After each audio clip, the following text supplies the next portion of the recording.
Napatango ako. Ang kambal po, Nay. Saan po? Miss na miss ko na sila. Kahapon kasi hindi sila tumawag sa akin. Sinubukan kong kontakin si Nanay upang sana ay makausap sila ngunit busy ang linya. Tulog pa sila, na. Masarap ang tulog eh. Malamig kasi ngayon saka wala rin silang pasok ngayon. Sagot ni Nanay. My babies. I wish I could go there and cuddle them all day. I miss their warmth. I miss their kisses. I miss their hugs. Nay, mag-aalas 11 na po ah. Hindi pa po ba kayo nag-almusal? Kaagad kong tanong nang maalala ko bigla ang oras. Tapos na kaming nag-almusal, nak. Ginising ko sila kaninang alas 7 upang kumain at uminom ng gatas. Nasa kwarto sila ngayon kasama sina Marie at Raf-Raf. Mukhang napasarap nga ang tulog nila. Hindi na nga nila nagawang manood ng paborito nilang cartoon. Bahagyang natawa si Nanay sa kabilang linya. Napangiti ako sa narinig. Kung pwede lang sana akong lumiban bukas sa trabaho. Kanina pa siguro ako umuwi sa probinsya upang makasama ang mga anak ko. Napabuntong hininga ako sa naisip. Kumusta naman ho kayo dyan, Nay? Mukhang mas lalakas pa tong ulan bukas. Hindi po ba nagbabaha dyan? Pag-iiba ko sa usapan. Yan ang problema ko, nak. Posibleng mas lalakas pa tong ulan kaya namumblema na kami rito. Lalo na ngayon at nagsimula ng bumaha. Diyos ko, bantayan niyo po sana si Nanay doon. Ilayo niyo po sila sa kapahamakan. Landlocked kasi yung probinsya namin. Sobrang layo namin sa coastline kaya madali lang kaming bahain. At yun ang kinatatakutan ko. Sa pagkakaalam ko pa ay may baradong mga kanal doon malapit sa amin. Dahil sa baha.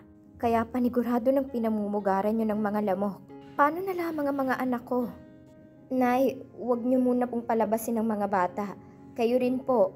Pagsuotin niyo po sila ng pajama, saka maglagay rin ho kayo ng off lotion para iwas kagat sa mga lamok. Pagpapaalala ko kay Nanay. Huwag kang mag-alala, na. Sigurado na namin ang kambal. Saka balita namin ay inireklamo na ng kapitbahay natin sa barangay ang barado nating mga kanal.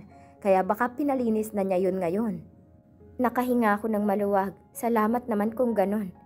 Ikaw dyan, mag-ingat ka ha. Huwag ka magpaulan at baka sipunin ka. Wala kami ng tatay mo dyan para alagaan ka. Sige ho, Nay. Saad ko na lamang. O siya, tatapusin ko muna ang tawag at baka naputol mo pang ginagawa mo dyan. Mag-ingat ka, nak. Pagkatapos ng tawagan namin ni Nanay, ibinalik ko na ang cellphone ko sa gilid ng computer mouse at nagpatuloy na ulit sa ginagawa. Alas 12:30 na nang mapagdesisyonan ko ng lumisan sa gusali. Pinalitan ko ng tsinelas ang suot kong takong at pinailaliman ko ng kulay asul kong hooded sweatshirt ang damit ko.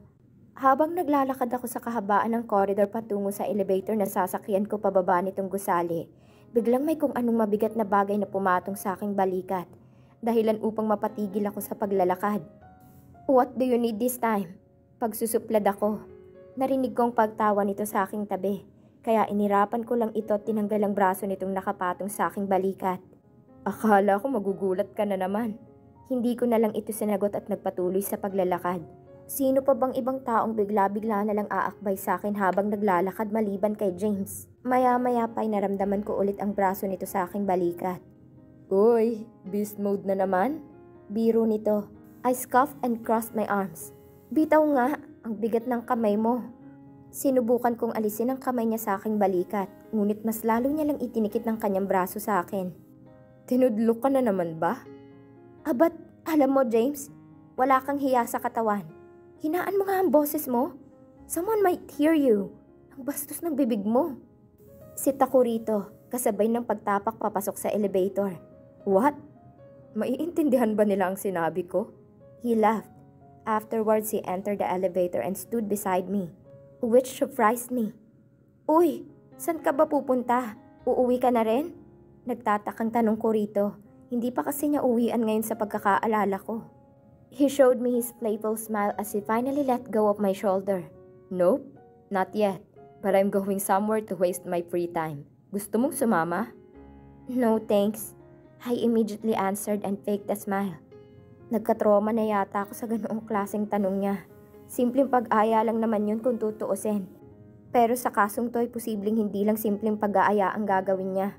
Mamimilit at mangungulit na naman tong pahiyang to katulad sa ginawa niya noong isang araw sa condominium na tinutuluyan ko. Narinig ko ang bahagya nitong pagtawa. Ang sungit mo, Althea. Palibasa may tuldok ka. He stopped from talking and instantly caught my hands when I was about to hit him on his arms. Wala naman tayong kasama rito ah. Come on, sa akin ka pa ba maiilang, Alt? I have been teasing you for almost 4 years. Yet naiilang ka pa rin? He laughed. Napasimangot ako rito. Can you stop calling me names, James? Hindi na ako natutuwa ha. Hindi ako scientist. Palibasa, James Yap ka. See? You also called me James Yap. Bakit? Basketball player ba ako? Mariin kong ipinagdikit ang mga labi ko nang muntik na akong matawa. My goodness, iniisip ko palang si James na maglalaro ng basketball. Tapos aksidenteng mabato ng teammate niya ang bola sa mukha niya. Huy, anong iniisip mo? Ginagawa mo na naman ako kung ano dyan sa isip mo, no? Umiling lamang ako. Nope, may naalala lang ako. Nginitian ko ito.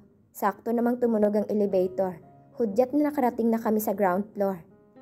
Ilang saglit pa ay nagbukas na ito kaya nagsimula na akong maglakad palabas. Iniwang mag-isa si James sa loob. Una na ako. Bye. Pagpapaalam ko na lamang dahil buong akala ko ay nagbibiro lang ito tungkol sa sinabi niya kanina. At baka lalabas lang talaga ito patungo sa kantin nitong gusali. Ngunit nagkakamali pala ako. Anong bye? Sabay nga tayo. Nakaapat na hakbang pa lang ako nang marinig ko ang mga hakbang ng mga paa nitong papalapit sa akin. Wala sa sariling kumunot ang noo ko nang maramdaman ko ang presensya nito sa gilid ko. Uuwi na nga ako, I reminded him. I know. Lalabas din kasi ako para kakain. You can join me. Here we go again. I rolled my eyes in annoyance. Nagtitipid ako. Umiiwas ako sa temptasyon, okay? Kaya ba nagsusungit ka sa akin? Buti alam mo. Sinadya kong bilisan at lakihan ng mga hakbang ko upang maunahan ito sa paglalakad. Narinig ko pa itong nagreklamo at tinatawag ang pangalan ko. Ngunit hindi ko na ito pinansin at dire-diretso lang sa paglalakad. Hindi na ganoon kalakas ang ulan katulad ng kanina. Kaya habang suot ang raincoat ko ay sumulong ako sa gitna ng ulan. Patungo sa paradahan ng sasakyan upang kunin ang kotse ko. Dali-dali kong binuksan ang pintuan ng kotse ko at pabagsak na umupo roon. Isinandal ko ang sarili ko sa backrest at saglit na ipinikit ang aking mga mata bago nagsimulang hubarin ang suot kong raincoat at inilagay yon sa gilid ko katabi ng tote bag ko. Hay, nabasa pa rin ako. Anong silbi ng raincoat kong ito? Mukhang kailangan ko na atang bumili ng payong dahil paniguradong mas lalakas pa itong ulan bukas ng umaga. Binuhay ko na ang makina ng kotse at maya-maya pa'y nagsimula na akong magmaneho palabas ng paradahan. Mukhang hindi na ito maganda. Nagsimula nang may mamuong tubig at posibleng bukas kapag hindi titila ang ulan ay aapaw na ito. Hininaan ko ang pagpapatakbo nitong kotse dahil hindi ko na halos makita ang daan. Buhat ng hamog na tumatakip rito sa windshield. Kaya panay punas naman ako rito sa loob gamit ang laylayan nitong suot kong hoodie. Sa daan ko pa uwi, may nadaanan akong isang tindahan na nagtitinda ng payong. Pero dahil sobrang tinatamad na akong lumabas ng kotse at tumakbo patungo roon, nagpatuloy na lang ulit ako sa pagmamaneho. Maghahanap na lamang ako roon sa unit. Parang may nakita kasi akong foldable na payong doon na sa pagkakaalala ko ay iniiwan ni nanay noong huling bisita niya sa kondo. Even more areas in Luzon were placed under tropical cyclone wind signals due to powerful Typhoon Lirfa in a press briefing at 6 p.m. on Wednesday. The Philippines Atmospheric Geophysical Astronomical Service Administration said that Lirfa is already 1,110 east of BZ. The typhoon maintained its strength with maximum winds of 139 kilometers per hour. Please keep your radio on and listen to the latest update about the typhoon.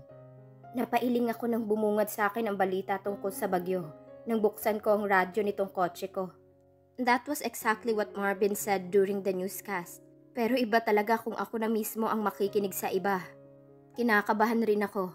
Nagpatuloy lamang ako sa pakikinig habang nagmamaneho. Simula po bukas ay pinapayuhan ng mga taong manatili sa kanilang mga tahanan at makinig sa balita. Kung pwede lang sana. Pero paano? Nagtatrabaho rin ako para ibalita sa mga tao ang mga pangyayari. Abala pa rin ako sa pagpunas itong windshield ko dahil natatakpan na naman ito ng hamog, nagawa ng ulan, kaya hindi ko na rin napansin ang nadadaanan ko.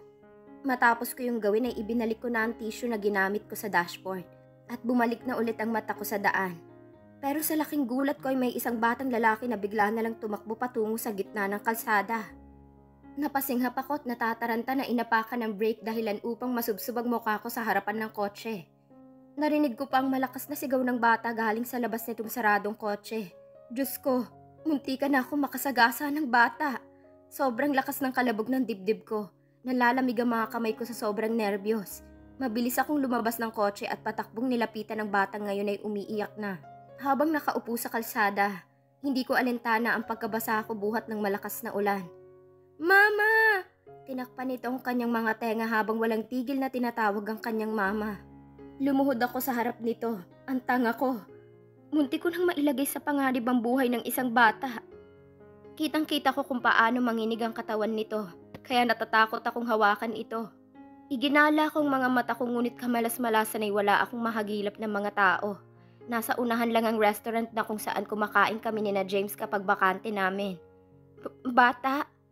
Fudge, where is his mother? Bakit hinahayaan niya lang itong anak niyang lumabas ng walang kasama? Sinubukan kong hawakan ang braso nito, ngunit kaagad niya itong itinulak palayo. Mama! Sigaw ulit nito. I'm sorry, saan ang mama mo? Bakit ikaw lang ang mag-isa rito? I asked the kid. Hindi ito pinansin at nanatili lang ang mga mata sa baba. Bahagya akong humakbang palapit rito kaya doon ko lang napansin ang maliit na bolang nasa harap ng bata. Kinuha ko ito. This must be his ball. Kaya ba bigla na lang itong tumakbo rito sa gitna ng kalsada dahil sa bolang ito? Bata, sa'yo ba tong bola? He didn't answer me. Oh heto, I handed him the ball. Buong akala ko'y kukunin niya ito ngunit nagkakamali ako. Mas lumakas ang pag-iyak nito kasabay ng kanyang pagtulak sa aking kamay na nakahawak ng bola. Mama ko! Mama! Nanginginig na ang boses nito na siguro ay buhat ng malakas na ulan. Wala man lang akong dalang payong para payungan man lang itong kawawang bata. Kaya nagmamadali kong hinubad ang suot kong hooded sweatshirt at ginamit iyong pandong sa bata. Tarantang itinaas kong paningin ko, tinanap ulit ng aking mga matang tinatawag niyang mama. Pero wala. Wala akong mahagilap na babaeng hinahanap ang anak niya. May convenience store malapit dito sa pwesto. Ngunit wala naman akong marinig na boses na tinatawag ang anak niya.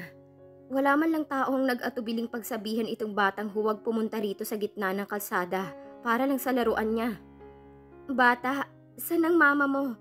Bakit mag-isa ka lang dito? I asked him again. Panigurado na nakawala ito at hindi napansin ng kanyang ina.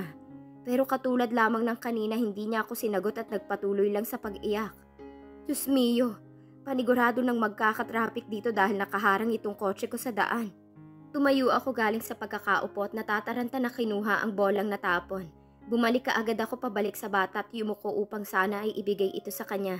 Nang bigla akong makarinig ng hakbang ng mga paa na papalapit sa amin. Sebi? Napatigil ako nang makilala kong boses na yon.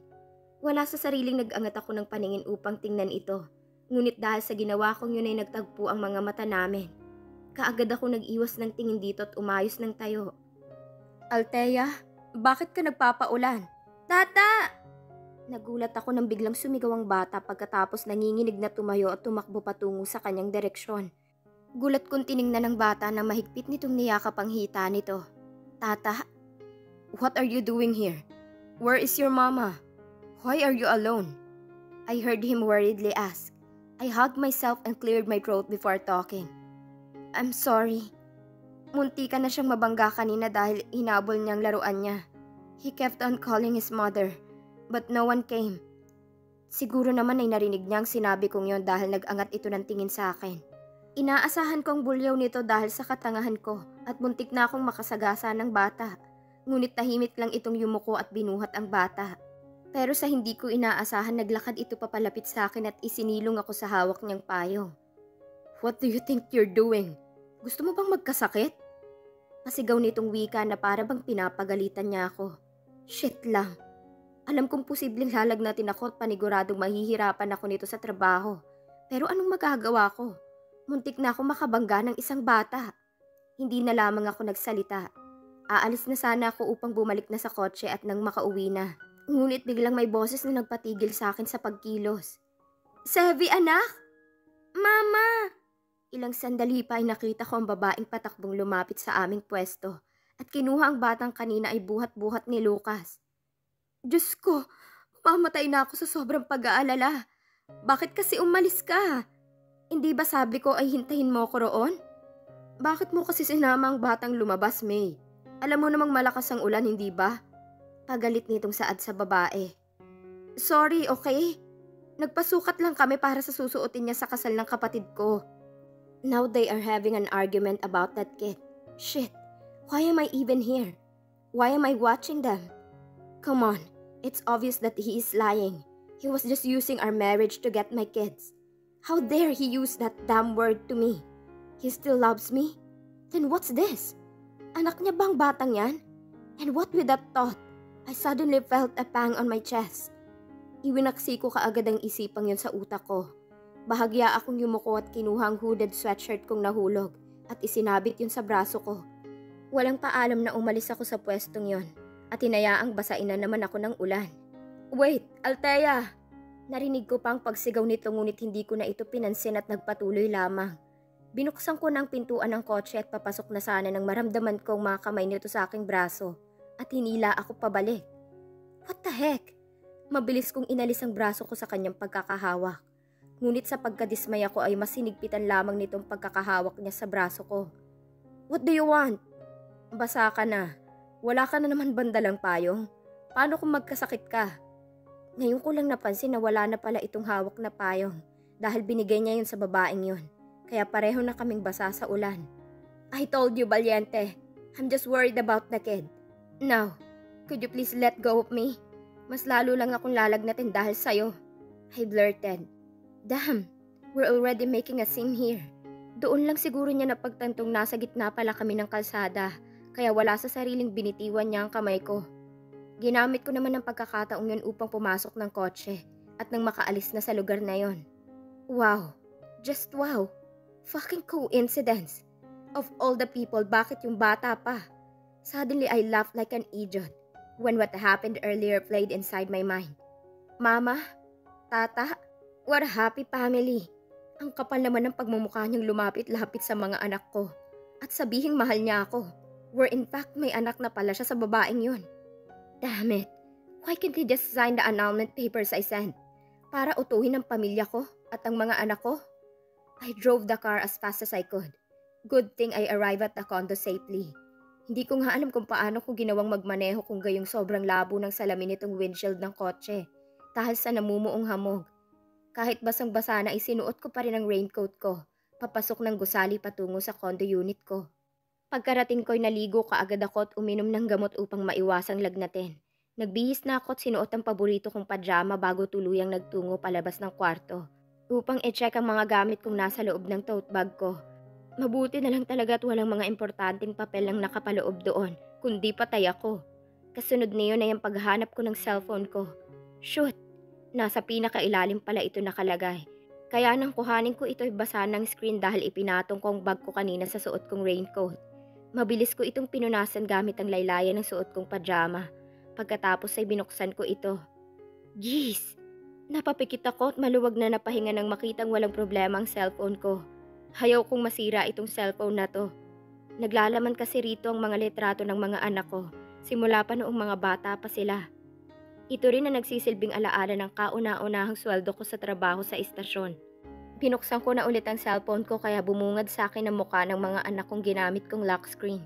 This photo was taken back when we were celebrating their 3rd birthday. I smiled. They were so happy here because of my gift. Their father's picture. Their asshole father. Speaking of that guy, may isang unread message ako rito na galing sa isang pamilyar na numero. I clicked it. Althea, don't forget to drink your medicine. Please mag-ingat ka at huwag mo nang ulitin ang ginawa mo kanina. It's him. Again. I immediately deleted the message and threw back my phone inside my bag. I stood up from the seat and hurriedly went to the kitchen to get some drinks when I felt something on my chest. Damn! Mas lalo lang yating lumaki ang galit ko sa lalaking yun. Hindi dahil sa kasama niyang babaeng yun, kung hindi dahil may anak siya sa iba. That kid just called him tata. Ano to? Pati ba naman ang anak ko ay paaasahin niya? Shit! Nagsalin ako ng tubig sa baso at nilagok ito bago ako umupo sa upuang nasa gilid ko. Wala akong ganang kumain. Masyado yata akong pagod dahil sa nangyari kanina. Kaya mas pinili ko na lamang ang magpahinga.